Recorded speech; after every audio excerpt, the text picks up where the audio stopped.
you understand fatherhood, you may actually say that you don't want to be a father. And you'll be right. Because I see people just think that, fatherhood is, I can provide money, right? Fatherhood is, I can pay school fees. Fatherhood is, I give birth to you. No, it doesn't work that way, because the fact that you donated the semen doesn't make you a father. It's a role, because of course you have sperm banks, and it's the same way we have sperm bank, we have mobile sperm banks.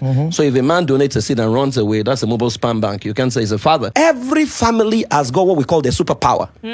Now, unfortunately, we have used religion to mess it up. So if you go back to your ancestry, your lineage, there is something that is common to everyone in your lineage. All the men, for example, if you mention the Anikulakpos, for example, they are activists, right? There are other families, it's industry. Some other families is teaching. Some other families is journalism, all kinds of things. Now, that DNA exists. In fact, some families is priesthood.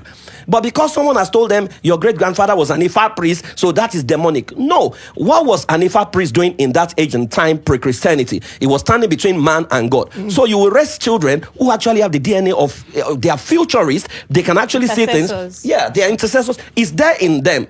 But if you kill it and you now say, you know what, we belong to Abraham. Abraham is our father. Abraham, your children can't connect with that. And so what people need to do is to assess their family history and ancestry and now create their own story that is believable.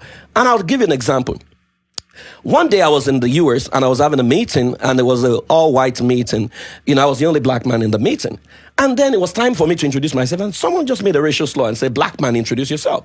But I wasn't moved, right? Because my father raised me to tell me that I was from Idoani in Ondo State. My mother raised me to tell me that she was from Ikpele. But when I began to do my research, I went deep and I realized that Idoani was founded by the son of King Ewari from Edo State. My mother's hometown was also founded by another, prince from Edo. So I'm from Edo. So I began to dig deep into Edo ancestry, and I realized that Benin Kingdom was one of the most sophisticated kingdoms in the world in the ancient world, 1300 to 1700. Benin had a semblance of street lighting before Berlin, before New York, before London. Right? They had the best road network. So I stood up at the meeting and I said, I am a descendant of the ancestry that built the first smart city in the world, and it's called Benin Kingdom. My name is Praise Fowowe, and I'm a prince.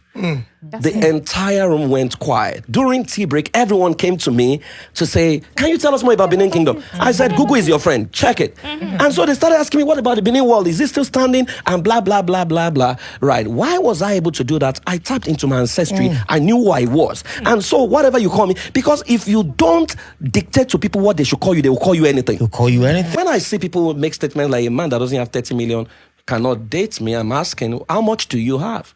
And why, if I had 30 million, why should I put it on your brain that is bringing out this kind of conversation, right? I will not, because intellectually, we can't be compatible. If we want to get to the marital table, you must be able to make your own money and feed your own self and an extra mouth before you show up at all. So you can't be showing up from a deficit point of view. Women are emotional, men are logical. That's not correct. Every human being has logic and emotion. The one you have utilized the most is the one that becomes pronounced. Right? And so when people don't understand the basics of relationship, to say, I am going into marriage because I'm creating a new society, then you would think is all money. And that's why they get all money, they get them. It means, if you're even saying that 30 million, it means that a ritualist can actually get you. That's what it means. It means you have a price. Right? And so, before people get married, I always say that don't get married don't even ask anyone out without asking yourself out. Because that's where it starts from. So I ask, if you're going on a window shopping and you see yourself being displayed, will you buy yourself?